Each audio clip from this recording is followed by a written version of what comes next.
সিলেটের বিশ্বনাথে আসন্ন পবিত্র ঈদুল ফিতর উপলক্ষে সুবিধাবঞ্চিত ও অসচ্ছল মানুষের মুখে হাসি ফোটাতে খাদ্য সামগ্রী বিতরণ করেছে বাংলাদেশ জামায়াতে ইসলামী। শনিবার ১৪ই মার্চ উত্তর বিশ্বনাথ আমজদুল্লাহ ডিগ্রি কলেজ মাঠে উপজেলা জামায়াতের উদ্যোগে এই মানবিক সহায়তা কর্মসূচি সম্পন্ন হয়। উপজেলা জামায়াতের আমির ও আসন্ন উপজেলা পরিষদ নির্বাচনের চেয়ারম্যান পদপ্রার্থী মোহাম্মদ নিজামুদ্দিন সিদ্দিকীর সার্বিক তত্ত্বাবধানে এই কর্মসূচি অনুষ্ঠিত হয়। ফ্রান্স প্রবাসী লুৎফুর রহমান লিজাদের আর্থিক সহযোগিতায় উপজেলার বিভিন্ন এলাকার ৫০০ অসচ্ছল পরিবারের মধ্যে খাদ্য সামগ্রী বিতরণ করা হয়। খাদ্য সামগ্রীর মধ্যে চাল, ডাল, তেল, চিনি, সেমাই, ময়দা, গরুর দুধ, অন্যান্য প্রয়োজনীয় নিত্যপণ্য ছিল।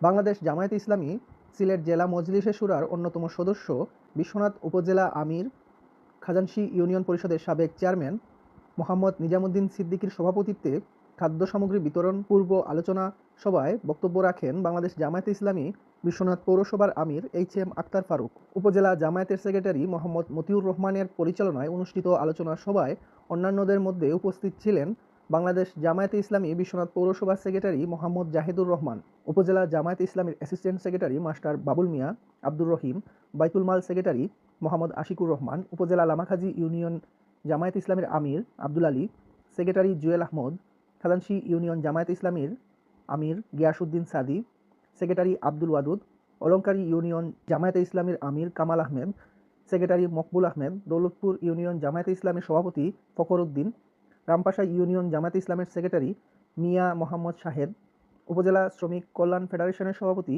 আব্দুল মালিক, জামায়াত নেতা রজব আলী, রেনু মাস্টার, নাজমুল ইসলাম, সাজ্জাদুর রহমান, হুসাইন আহমদ, কফিল উদ্দিন, তানবির আহমেদ, ফাহিম প্রমুখ নেতৃবৃন্দ উপস্থিত ছিলেন।